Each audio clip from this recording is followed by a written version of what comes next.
يا اهلا وسهلا، يا الف خطوه عزيزي. ربنا يعز مقدارك يا حاج. الله يخليك يا حاج. الله، امال الدكتور احمد ما جاش معاك ليه؟ عقبال عندك يعني مراته حامل فما قدرش يسيبها لوحدها. يا الف مبروك. واحنا كمان يا حاج عايزين نخلص بسرعه عشان نلحق نروح نبارك له بقى، انت فاهم؟ الله، جرى يا اخي محمد، مالك مستعجل كده ليه؟ انتوا لازم النهارده تتغدوا معايا، الراجل لسه اول مره يخش بيتي. عاوز يقول علينا ايه؟ بخله؟ لا ازاي؟ ما تقولش الكلام ده يا حاج، انا سامع ان البيت ده طول عمره بيت كرم. وبعدين يا حاج حبش ده مش غريب، ده جوز اختك، وهو اللي هيجي لك بعد كده، وهو اللي هيحمل ويحاسب ويعمل لك كل حاجه ان شاء الله. قلت لي بقى انت جايبه معاك بقى عشان تعرفوا السكه وترسيه على الشغلانه، ها؟ زي ام صباح كده ما عملت معاك. الله ينور عليك يا حاج. طب حس كده بقى، لازم ارسيك وارسي الاخ. قلت لي اسم الكريم ايه؟ حبش حاج، حبش. عاشت الاسماء. وارسي الاخ حبشي ان الاسعار الجديده غليت. الله، غليت ليه يا حاج؟ ما انت عارف الدنيا ولعت والاسعار زادت، وزي الناس ما بتشتري حاجتها بالغلا بتبيع لي برضه بالغلا. ايوه يا حاج، بس دي فراخ الناس بتربيها في بيوتهم وبياكلوا من بواقيهم. الفراخ تبيض والبيض يفقس ويطلع كتاكيت، والكتاكيت تكبر وتبقى فراخ وتبيض وهدوم مجره. حتى اللبن يا حاج بيجيبوا من الجاموس بتاعهم وبيعملوا منه جبنه كمان. هو الجاموس بيبيض ويفقس برضه يا استاذ؟ جرى يا اخي محمد، انت جاي تسمعني درس من الدروس اللي انت خدتها في كليه الزراعه ولا ايه؟ بقول لك الدنيا غليت ولعت. الله، عاجبكم تشتروا بالاسعار الجديده اهلا وسهلا، مش عاجبكم براحتكم.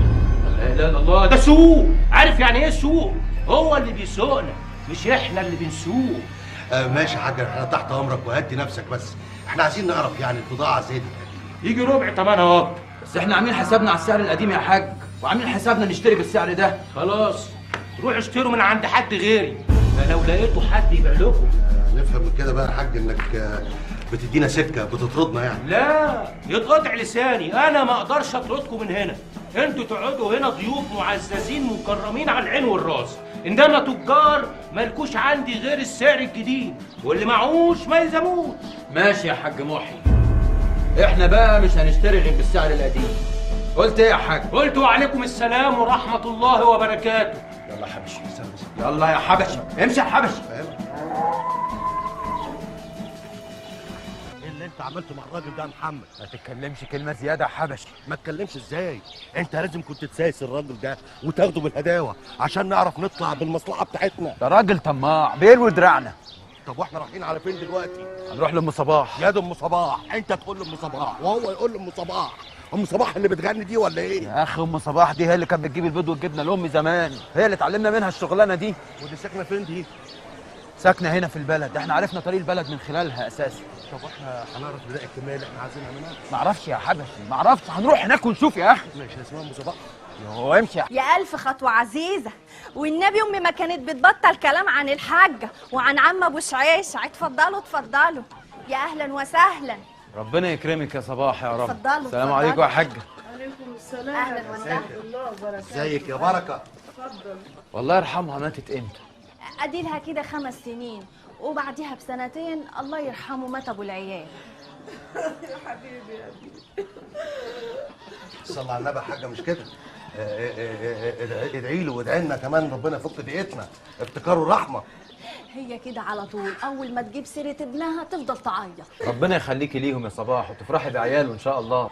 هو أنا ليا غير حماتي وولادي؟ دول إيدي وعيني اللي بشوف بيها من بعد ما مات الله يرحمه بالبلهارسي. بلهارسيا؟ الله يرحمه. بس ده ملطشه معاهم قوي. الله يرحمه، افتكاره رحمه يا حاجه. سيبها يا حبشي تفك عن نفسها شويه يا اخي. اسيبها ازاي بس؟ الوليه عينيها باظت، بقت شبه الجندفلي من كتر عياطها على ابنها حبيبها ضناها. يا عم بطل تجيب سيرته بقى كل شويه، هتعيط تاني اهي. معلش، اصلها كانت بتحبه قوي، كان يشيل من قوت وقوت عياله عشان يطلعها عمره. يا كبد امه، روحه طلعت وامه ما طلعتش العمره. ايوه عارفاه، محيي بن نحميده، ده راجل ضلالي ومفتري وبياخد مننا الحاجه كده بتراب الفلوس. امه اسمها نحمته؟ هي كانت زيك بتموت في الفلوس. ايوه كده اللي عليها، وسمعينا صوتك كده من بدري. الله يكبر بخاطرك. اهو محيي ده بقى افترى علينا احنا كمان يا صباح، عايز يبيع لنا البيض واللبن والجبنه بالغالي، عشان كده احنا عايزين نشتري من حد غيره. جه في بالي امك الله يرحمها، جيت لك عشان كده. انا اديلك طلبه، كل حاجه انت عايزها، البيض واللبن والجبنه، كل حاجه انا عندي. يا صباح، دي مش هتقدري على الكميه اللي احنا طالبينها، احنا طالبين كميه كبيره قوي. انت مستقل بيا يا سي الاستاذ ولا ايه؟ ده انا بروم لك البلد دي كلها والبلاد اللي حوالينا واجيب لك كل اللي انت عايزه، بس تديني قرش في ايدي. ماشي يا صباح، وبدل القرش هيبقوا قرشين والفلوس هتجري في ايدك كمان، بس اهم حاجه الحاجات دي تكون عندي بكتير وبكره. ماشي. بس اندري بقى يا بنت الناس كده بينك وبين ربنا، لو ربنا كرمك والقرش جري في ايدك طلعي الست الغلبانه دي عمره عشان ابنها اللي مات الله يرحمه كان ناوي يطلعها. هتخلص عليها النهارده. ده عاوز بلدوزر. الظاهر انه مش هنا. خلاص انا عرفت البيت، هبقى اجي ادق عليه تاني. اهو ايه يا خضر كل ده مش سامع؟ معلش كنت نايم. وحد ينام دلوقتي يا اخي؟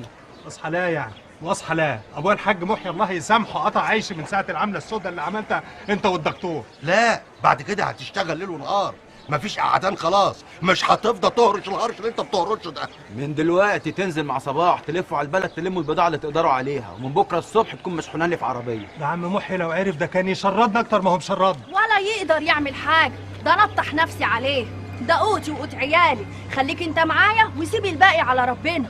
ده انا ما صدقت اتفتح لي باب رزقي معاهم.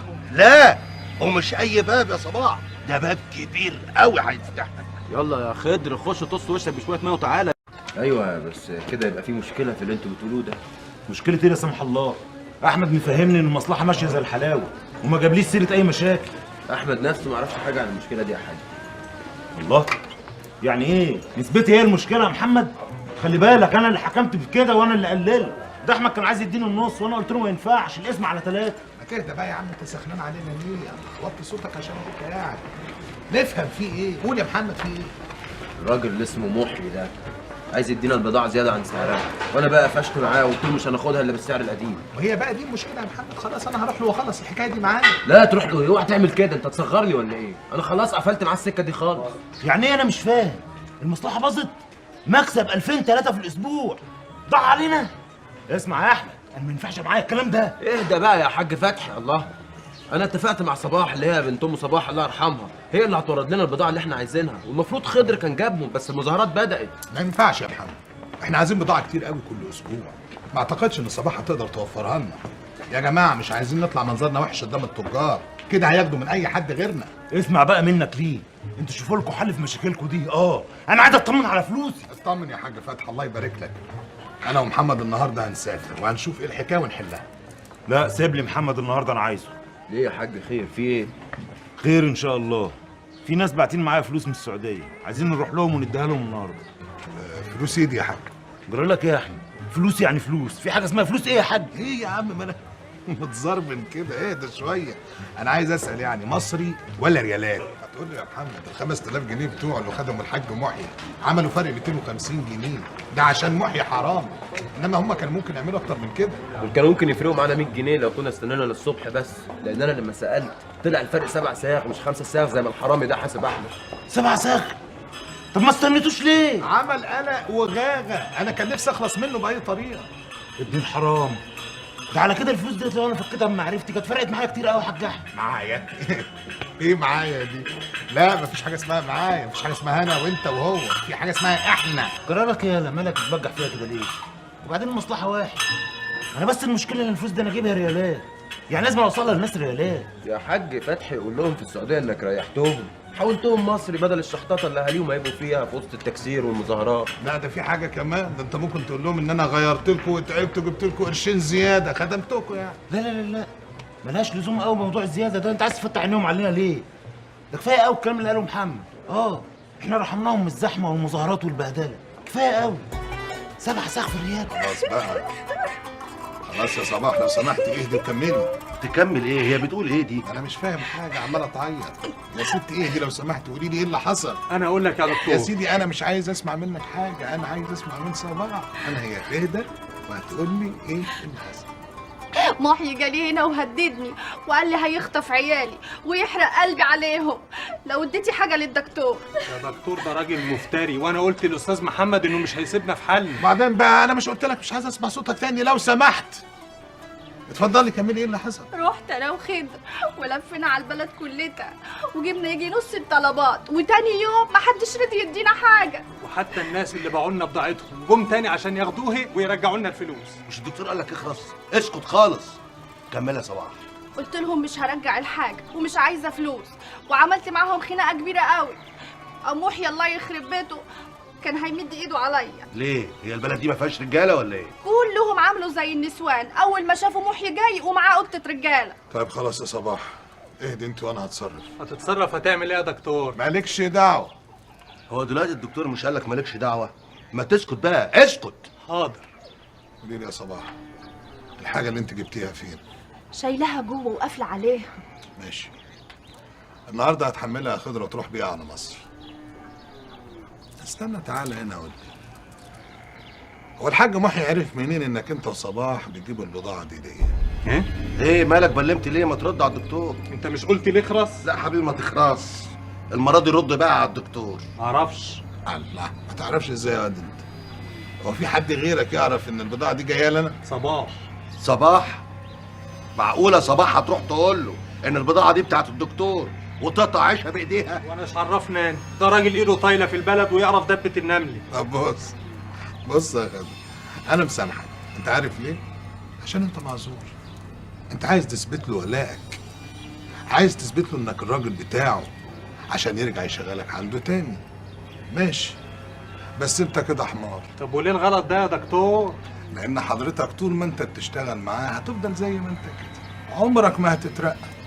انما معانا تحط ايدك في ايدينا ان شاء الله ربنا هيكرمك.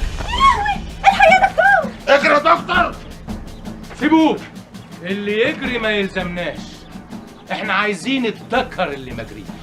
يا حاج محي، انت هتضربني ببلدكم ولا ايه؟ وفي اي حته يا دكتور، اللي يحاربني في لقمه عيشي ويلعب من ورايا ملوش عندي غير الضرب، وبالبلغه القديمه كمان. ماشي، شوف انت عايز ايه واحنا نعمله على طول. انك تمشي حالا من هنا ولا اشوفش وشك تاني، لا انت ولا لضيشك. ماشي، كان بس هي بضاعة هنا بعد اذنك يعني، هاخدها واتكل على الله. تاخد ايه يا دكتور؟ خد نفسك الاول، انت مالكش اي بضاعه هنا، انت زي ما جيت زي ما هتمشي. تمام يا حاج. يا صباح، البضاعة اللي عندك اعتبريها بتاعتك، اعملي فيها اللي انت عايزاه. لو فتحت بقك باي كلمه تانية هخلي الرجاله تكسر السوم فوق دماغك. ليكن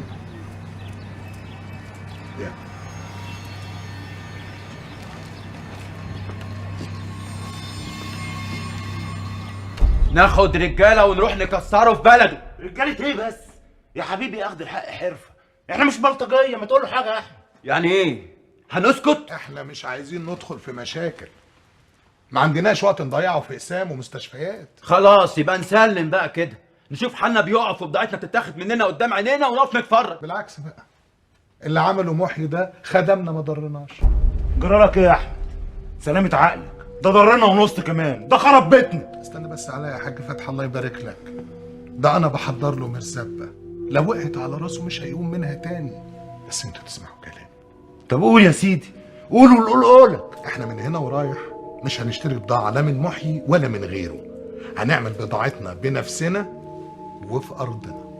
طب وهي فين ارضنا دي بقى ان شاء الله؟ يا ابن الجنية، هنشتريها صح كده يا احمد يا حبيب اخويا؟ الله ينور عليك يا حاج فتحي. لا، وهنشتريها في بلد محي وساعتها يبقى يوريني نفسه. ايوه بس انت كده تبقى بتقف قدام القطر يا احمد، محي ورجالته مش هيسكتوا. قطر ايه بس؟ احنا يا ابني لو عملنا اللي بقول لك عليه ده بعون الله هنركب الصاروخ، ولو ركبنا الصاروخ القطر نفسه مش هيقف قصادنا. ربنا يكرمك يا شيخ احمد. الله يكرمك يا عمي، الله يكرمك.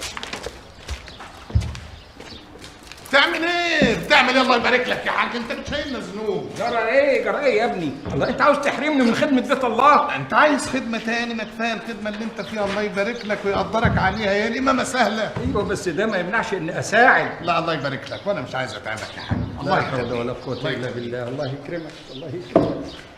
لا قول يا شيخ عبد المجيد، هو ما فيش هنا صندوق تبرعات؟ والله يا شيخ احمد. لا يا ريت تقول لي يا دكتور احمد لو سمحت. دكتور؟ هو حضرتك دكتور؟ بطري.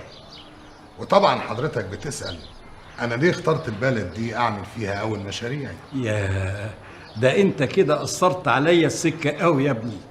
ليه بقى ان شاء الله؟ رد الجميل يا سيدنا. سيدة من بلدكم من سنين طويلة خطت عتب الضربة، كنت نسيتها خلاص لحد ما جاتني في المنام وخبطت على باب الدار. فتحت لها لقيت شعرها مكشوف وخدتني من ايدي وجابتني على هنا. دخلتني بيت ملوش لا باب ولا بوابة. دخلت جوه البيت ملقتلوش سقف. ببص ورايا لقيتها راحت. وراحت فين يا ابني؟ مشيت. ومين دي المسعده اللي ربنا اكرمها بزيارتك في المنام؟ اسمها ام صباح، كانت بتجيلنا زمان وهي محمله بكل الخير، جبنه وزبده وقشطه. جيت ادور عليه واعترت فيها يا ابني. الله يرحمها يحسن مسواها. ام صباح، ام صباح، ايوه افتكرتها يا دكتور. دي كانت مرات جابر الغنيمي الله يرحمه، وسابت كمان وراها صباح أرملة وليها عيلين.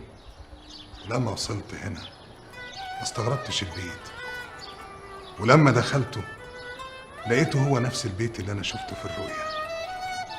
ولما شفت صباح وعرفت انها أرملة اتأكدت انها جاتني في المنام عشان توصيني على صباح وعلى عيال. خلينا بس في المهم، عايزين نعرف هنعمل ايه بكره عشان كله يبقى تمام. لا لا لا لا، بكره سيبوهوني ما تقلقوش. تمام، توكلنا على الله. بس رسينا برضو احمد يا حبيبي يا اخويا عشان ما نختلفش قصاد الناس. ليكن. يا أهلا وسهلا، يا أهلا، شرفتونا. أهلا بيكم. بقى الدكتور أحمد وإخواته عاوزين يشتروا أرض، وطبعا الحكاية مش بيع وشروة وبس، لأ، الأرض زي الست، عشان كده قالوا الأرض عرض، والعرض والعياذ بالله لو ما تصنش بياخد في سكته الهبة والاحترام والعزة والكرامة وكل حاجة بتزول بعيد عن السامعين. عشان كده أنا وافقت على كلام الدكتور أحمد، والحفاظ على الأرض مش شوية ورق وفلوس مكنزينها، لأ، الحفاظ على الأرض بتشغيلها. عشان كده هم عاوزين يشغلوا الأرض، والأرض لما تشتغل بدل ما كنتوا هتكسبوا منها قرش هتكسبوا بعون الله وبركته قرشين. الله يبارك لك يا شيخ عبد المجيد، وربنا يرزقها بالحلال ان شاء الله. يعني ايه يا عم الشيخ؟ تسمح لي بعد اذن حضرتك يا شيخ عبد المجيد؟ اتفضل يا ابني، اتفضل. مبدئيا انا هستسمح اخويا الكبير الحاج فتحي نتكلم. اتفضل يا حاج احمد. بسم الله الرحمن الرحيم. بسم الله. المشروع اللي احنا ناويين نعمله عندكم في البلد هنا ان شاء الله هو مشروع تربيه دواجن. ليه؟ لان بلدكم الحمد لله من البلاد الغنيه بالدواجن والثروه الحيوانيه عموما. ولذلك لما قررت انا واخواتي وبركه الشيخ عبد المجيد طبعا اننا نعمل مزرعه دواجن هنا، قررنا حاجه حلوه قوي كمان، اننا نعمل جنبها مجمع تسويق. ليه؟ هذا المجمع هيبقى بابه مفتوح لكل اهل البلد علشان يسوقوا من خلاله اي منتج هم عايزين ينتجوه. وده من ناحيه تانية هيعمل حاجه حلوه قوي، هيخلق فرص عماله لكل اهل البلد. ده غير يا سيادنا بعد اذنك حاج احمد حبيبي، اللي قال لكم عليه الحاج احمد ده هيبقى جزء من المشروع، الباقي احنا ناويين ان شاء الله نزرع منه جزء كبير قوي، طبعا بالاضافه للمزرعه الدواجن اللي احنا هنعملها على اكمل وجه، واللي ان شاء الله انا واخواتي هنقوم بيها من الالف للياء. طب واللي مش عاوز يبيع؟ والله يا حاج ابو سمره براحته، اللي عايز يبيع يبيع واللي مش عايز هو حر. جراه يا ابو سمره، بقى ربنا بيبعت لكم الحسنات لحد باب داركم وانتوا ترفضوها، ما تسمعوا بقيه الكلام. طب قول لي يا حاج ابو سمره، انت قلت لي الفدان عندك يعمل له كام؟ الفدان ب 5000، يعني ال 13 ب 65000 جنيه. طب ايه رايك في 85000 جنيه؟ طب انا عندي 5 فدادين، تاخدوهم بكام؟ معلش يا حاج خليل، احنا اصلنا مستعجلين وحابين قوي ارض ابو سمره، انت بعدين. وانت كنت زرعت ولا قلعت فيها علشان تعجبك يا دكتور؟ ابدا، بس رقم 13 ده اصل انا واخواتي في الحقيقه بنتفائل بيه. ها قلت ايه؟ 85. ليه يعني؟ هقول لك انا ليه يا حاج. لانك باذن الله مش هتاخدهم مره واحده. ايه؟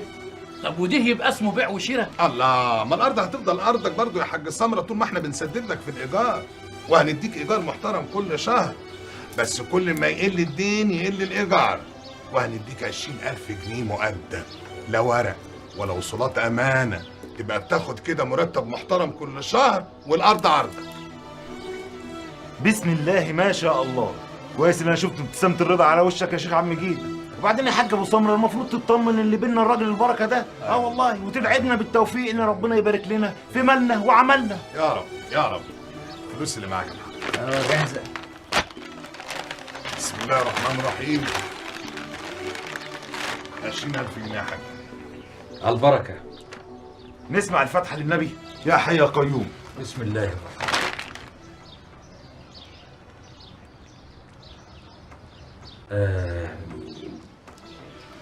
يا حاج عبد المجيد، ناكل عيش وملح مع بعض بقى؟ ايوه امال بالهنا والشفا، اتفضلوا مدوا ايديكم. يا نهار اسود، ابو سمره وافق وباع وقابض كمان ورموا له 20,000 جنيه في حجره. يا خبر ازرق، يعني دقوا المسمار خلاص. وهيعملوا مزرعه دواجن وارض واسعه كده زي السوق يحطوا فيها انتاجهم وانتاج المربيين من اهل البلد، من بيض وفراخ حيه وفراخ مذبوحه. يعني ايه؟ الدكتور دخل جوه عبي وبيلعب بالنار كمان؟ مش بعيد يكون مستني ان انا بجري من قدام منه وانا خايف. انما لا عاش ولا كان اللي يلعب في لقمه عيشي. ده جاي عشان يلهى في لقمه العيش من بقك. ماشي ماشي يا اولاد توفيق، ابقوا وروني هتنزلوا برجلكم الارض ازاي. الارض يا رجاله ارضنا بدايه الحلم. الارض اللي دفعنا فيها دم قلبنا ولسه هندفع فيها تاني. مش مهم خالص، المهم انت وانت بتدفع في ارضك ملكك. الاهم بقى اللي احنا نشتغل ونشغل دماغنا ونشغل دراعاتنا.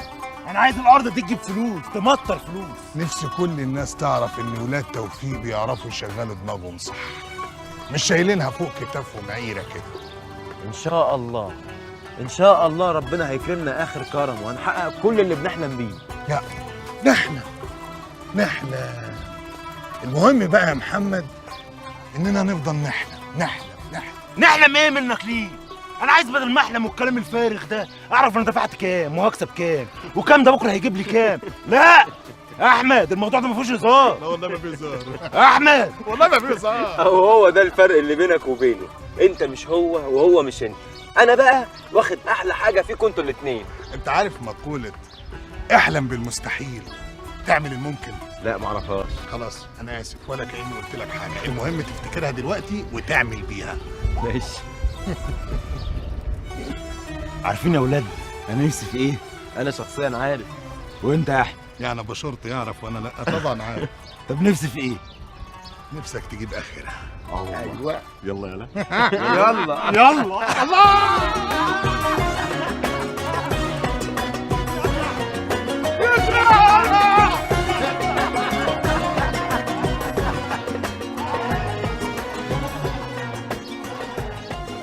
ايه مالك يا ابو سمره؟ مالي الظاهر هيروح من تحت ايدي يا شيخ عبد المجيد، وانا خايف بقى بصراحه. لا هطول ابيض ولا اسود. يعني ايه؟ يعني انا مش هبيع الارض دي. ايه اللي حصل؟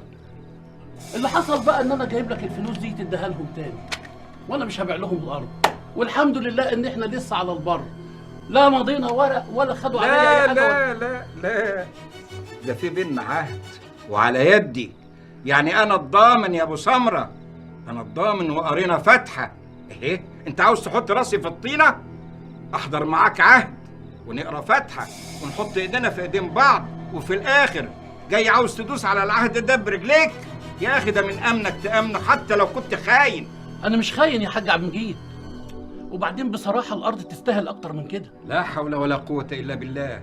اكتر من 20,000 اللي زودهم لك على تمن الارض الاصلي. ايوه. وده مين بقى بالصلاه على النبي اللي شرع عليك بالسعر الجديد ده؟ الحاج محي. محي. طب بطل طمع بقى يا ابو سمره وارضى بمقسومك عشان ربنا يبارك لك. يا خطوة عزيزة يا سي محي، اتفضل. عزيزة ما خلاص بقى، ما طلع فيه اللي أعز منها يا صباح. العزيز يا سي محي اللي ياخد ويدي، مش قبل ما ياخد يقطع ايدين اللي هيديلهم. والعزيز اللي انت بتتكلم عنه ده ادى من غير ما ياخد. وعرفت سكته منين؟ اللي انت ما تعرفش، مش امي الله يرحمها قبل ما تموت وصيته عليا وقالت له خلي بالك من صباح وعيالها. ايه ده ايه ده ايه ده؟ انت بتتنوري بقى. يحق ايه لا تنور وتشمت كمان؟ ده انت بتاخد مننا الحاجه بتراب الفلوس وانتوا النها كمان. خلاص يا ستي ما تزعليش مني، انا غلطان. بعد ايه بقى؟ بعد ما نويت اخد منك ومن غيرك بالسعر اللي هياخد منك بيه. بقول لك ايه ده من غير ما ياخد حاجه؟ ولا انت بقى ما سمعتش عن الفلوس اللي اداها لابو سمره من غير ورقه ولا اماره؟ يعني ايه الكلام ده صباح؟ يعني بصريح العباره كده ما تتكش عليا اكتر من كده، علشان انا بقى مش عايزه اتكلم معاك. وروح يلا دور بقى على المربين زباينه. الله الله الله الله الله الله، ده انت صوتك عالي اهو وبنت له رنه كمان. طول عمري صوتي عالي، بس البعيد هو اللي كان اطرش. ما هو لما يبقى واقف في ظهري 3 رجاله زي الورد ومعاهم راجل كباره زي الشيخ عبد المجيد، يبقى لي ظهري وصوت وايد طويله كمان. كده يا صباح ماشي، يبقوا وروني هتبيعوا وتشتروا بعد كده ازاي من غيري. مع السلامه يا اخويا والقلب دعيلك. ما شاء الله ما شاء الله، لا حول ولا قوة إلا بالله. ألف مبروك يا أخ أحمد. الله يبارك فيك يا عمر، الله يكرمك. هي مفاجأة فعلا، ربنا يبارك لكم فيها. عرفت بقى انا كنت مخبي عليك ليه؟ لو كنت قلت لك كنت حرقت المفاجأة. خير ما فعلت يا أخ محمد. الله ما بلاش أخ دي بقى، بقيت أتشائم منها يا عمر. أستغفر الله يا أخ أحمد، أستغفر الله. لا يا سيدي ما أقصدش ما أقصدش والله. أنا بس أقصد يعني إن إحنا فعلا كلنا إخوات، من غير ما أقعد أقول لك يا أخ يعني لولا أنت أخونا كنا جبناك هنا. اعتبر نفسك كده زي أخونا فتحي. يا سيدي واللي ليك والله العظيم أكتر من اللي لينا. طيب أنا عايز أفهم إيه المطلوب مني بالظبط عشان أقدر أعمله. مطلوب وجودك هنا وأمانتك وضميرك وعلمك يا دكتور. بص يا دكتور، دلوقتي يا حبيبي أنت مشهود لك بالتفوق والكفاءة. كل اللي مطلوب من حضرتك إنك تهتم لنا بالثروة الحيوانية اللي موجودة في الأرض هنا وتطلع لنا منها أعلى إنتاج ممكن. وإحنا علينا ننفذ لك كل طلباتك، تقول عايز كذا تلاقي، هاخد كذا تحت أمرك. وعلى فكرة احنا ممكن نعمل لك استراحة هنا تقيم فيها لو انت عايز، وعلى فكرة برضه الفلوس اللي قال عليها زي ما انت عايز. يا جماعة الموضوع مش موضوع فلوس، انتوا عارفين الفلوس دي آخر حاجة، كفاية ثقتكم فيا. أنا بس عشان أكون أمين على الحاجة اللي انتوا هتأمنوني عليها، عايز أعرف عدد المواشي اللي موجودة هنا قد إيه وتصنيفها إيه. احنا عدد المواشي اللي عندنا محدود جدا، عشان كده أنا بفكر جديا إني آخد كل المواشي اللي عند الفلاحين. انت هتشتري كل المواشي اللي موجودة في البلد؟ لا هأجرهم. تأجرهم إزاي؟ يا سيدي أنا هعمل اتفاق مع الفلاحين، مالكش أنت دعوة، هاخد المواشي والفلاحين قاعدة في بيوتهم، هتولى أنا بقى رعاية المواشي من ناحية العلاج، الأكل، الشرب، بس على شرط الاتفاق معاهم يكون بعقد سنوي، ياخدوا ايجارهم هم كل شهر وما لهمش دعوه، كسبت انا خسرت ما لهمش دعوه. انت بقى عليك تعمل لنا نظام يضمن اعلى انتاج واعلى ربح. وعلى فكره لو عايز تاخد نسبه ماشي، مرتب ماشي. يا اخ احمد انا الفلوس دي مش مهمه عندي خالص، انا عايز بس اطرح عليك فكره ان انت ممكن تشتري مواشي بدل حكايه الايجار دي، لان حكايه الايجار دي مش مضمونه، خصوصا ان انت قلت ان الايجار ده مع الفلاحين هيكون لمده سنه. مين يضمننا ان الفلاحين ممكن يمضوا معانا سنه تانية وتالتة؟ ياكن يا اخ عمر. احنا قلنا ايه؟ انا مؤاخذه ياكن يا عمر من غير اخ رخار.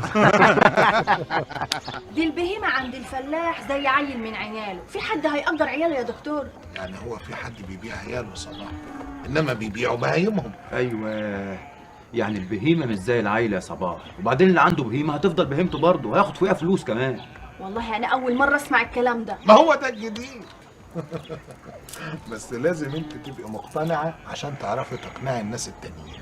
والله يا دكتور انا من ايدك دي لايدك دي وهعمل اللي انتوا عايزينه، بس انا بقول لك اهو من دلوقتي الفلاحين مش هيرضوا، وان رضيوا النهارده هيرجعوا في كلامهم بكره. هو ايه ده اللي يرجعوا في كلامهم دول؟ ما احنا هنمضي معاهم عقد لمده سنه. سنه بحالها؟ طب افرض يعني واحد فيهم اتزنق ولا اتحوج وعايز يبيع البهيمه. لا قدر الله، في الحاله دي بقى احنا هنشتريها، وبعدين ان شاء الله ربنا لا هيحوجهم ولا يزنقهم. احنا هنديهم الايجار بتاع البهيمه كل شهر، واللي عايز يجي منهم يشتغل يتفضل، وبرضه هياخد مرتب كل شهر. والله يا دكتور انا هعمل اللي عليا واقول لهم وافقوا وافقوا، ما وافقوش انتوا نصيبكم بقى. ايوه بس احنا مش عايزينك تقولي لهم، احنا عايزينك تبداي بنفسك وتأجري لنا البهيمه بتاعتك. يا ريت يا دكتور ما كنتش اتحوجت للي يسوى اللي ما يسواش، ده انا ما حلتش غير معزه وشويه فراخ. ما احنا عارفين يا صباح، عشان كده جايين نتفق معاك نجيب لك بهيمه وترجعي انت تأجريها لنا. بالذمه ده اسمه كلام ناس عاقلين يعني ولا مؤاخذه؟ لا لا، هو فعلا مش كلام ناس عادي، بس احنا من غير ما اي حد يعرف هنشتري لك بهيمه، وتقولي انت للناس انك رهنت البيت وبعت المعزه والفراخ عشان تشتري البهيمه وتأجريها لنا. اهم حاجه انك تقولي للناس كده الحكايه تتنشر في وسط البلد كلها، يجوا جري علينا اجروا لنا بهايم.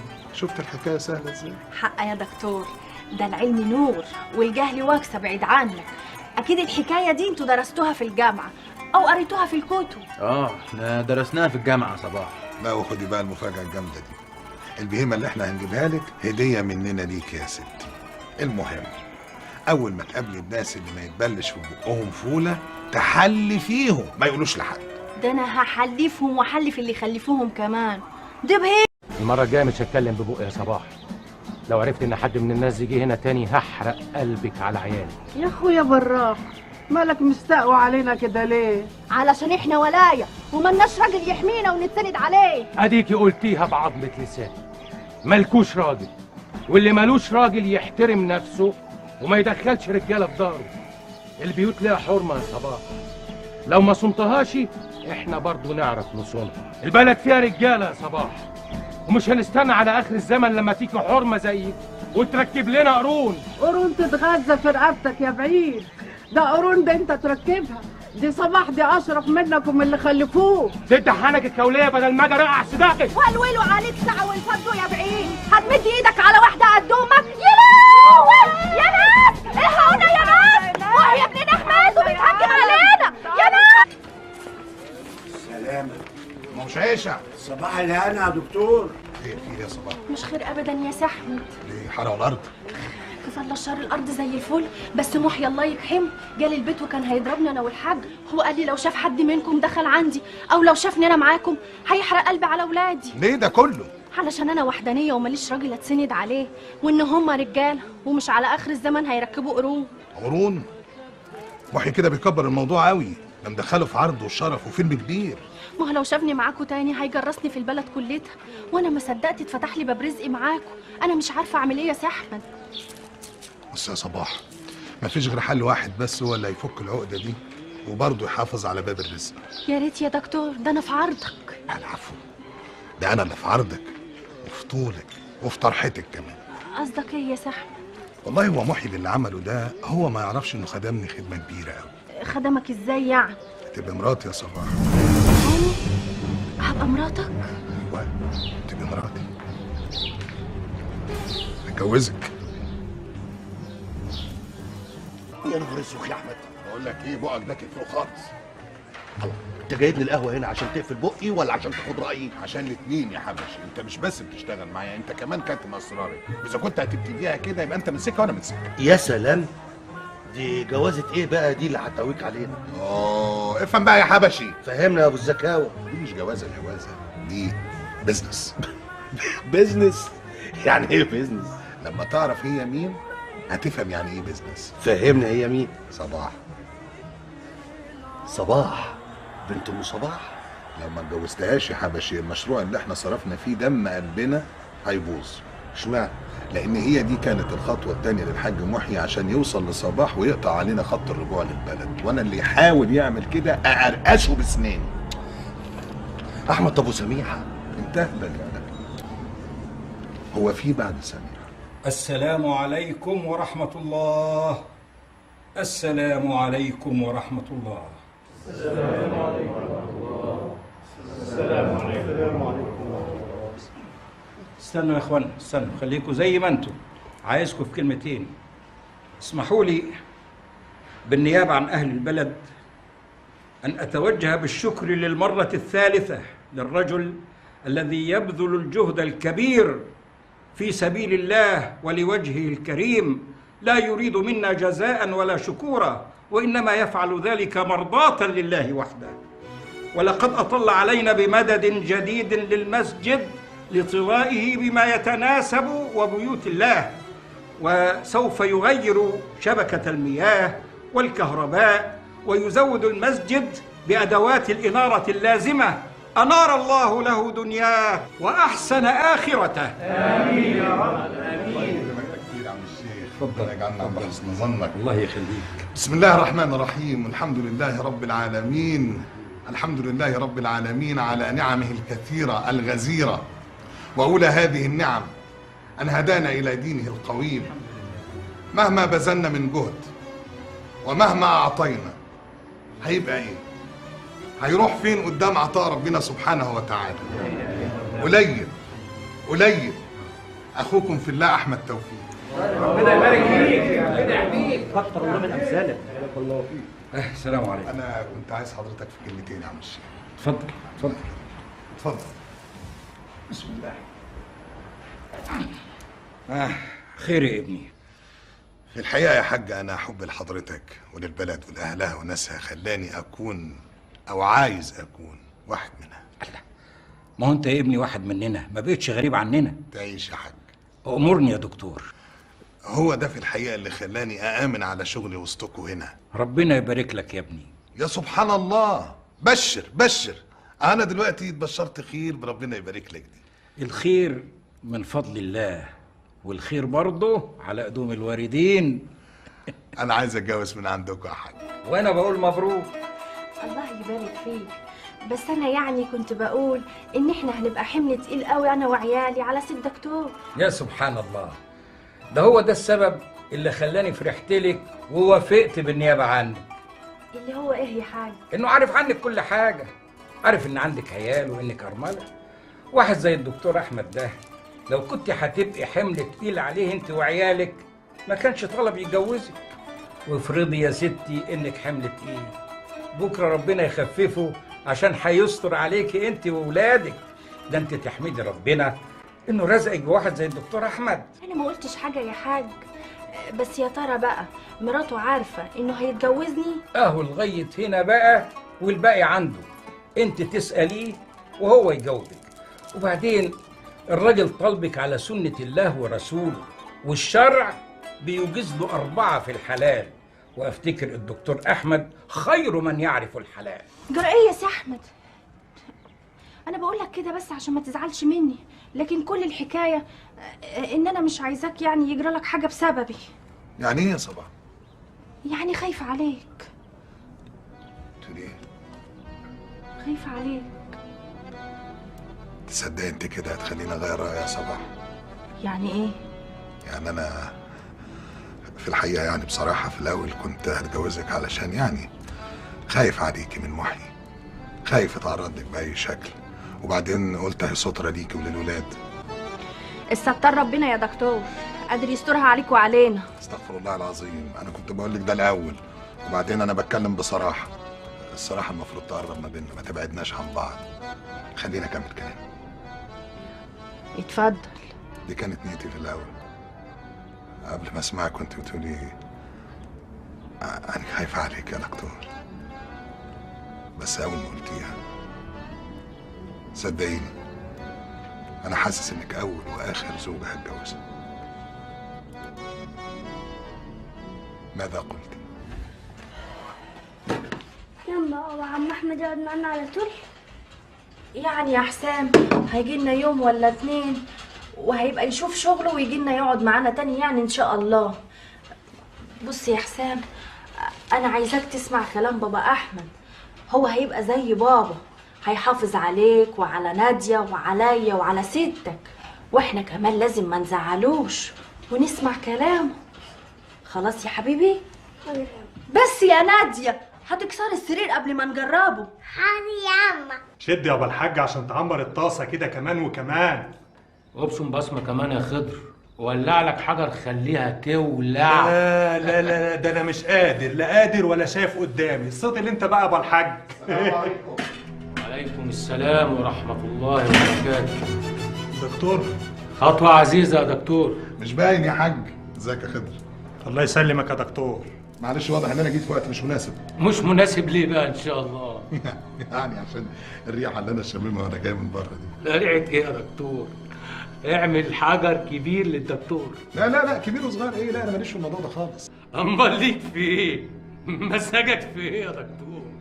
انا مزاج الشغل وبس يا حاج. طب والنسوان؟ ايه مالكش في النسوان؟ ابصم اخرتك.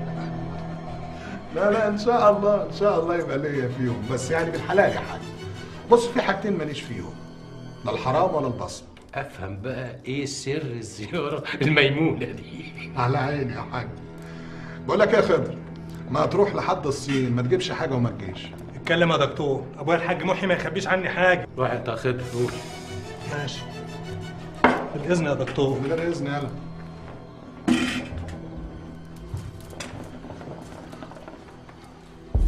بص بقى يا محي، ومعلش اسمح لي اقول لك يا محي من غير يا حاج، دي اول حاجه. تاني حاجه هتسيبني اتكلم لحد ما اخلص كلامي وبعدين انت تتكلم. انا بقالي في البلد دي ارض كبيره قوي ما تعرفش تجيب اخرها بعينيك. وكمان بقالي في البلد دي ناس بتحبني عزوه يعني. ولسه هيبقى لي في البلد دي حاجات كتير قوي قوي قوي قوي قوي قوي مش هتعرف تعدها. وكمان من البلد دي انا ناوي اتجوز صباح اللي انت رحت تهددها. يعني انا بكده سديت عليك كل المنافذ والاخرام اللي ممكن تضايقني او تقرفني منها، وسبحان الله في لمح البصر بقيت انا الحق وانت الباطل. يعني بلغه نشره الاخبار والاحاديث التلفزيونيه دانت لي السيطره. الله الله الله الله الله، انت جاي تهددني في ضهري ولا ايه يا دكتور؟ انا جاي اديك فرصه اخيره، يا تعرف تستغلها يا ترفضها. بس في حاله ما ترفضها قسما بالله لو جيت بعد كده علشان تبوس ايدي هرفض. قلت ايه؟ قلت خدها يا دكتور.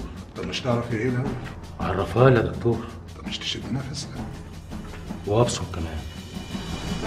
الفرصه هي انك هتشتغل معايا بالطريقه وبالنظام اللي انا احدده. طب ايه الفرصه في كده؟ الفرصه انك هتشتغل معايا مش عندي.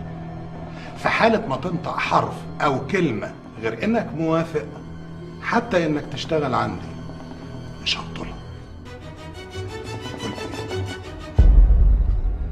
موافق يا دكتور.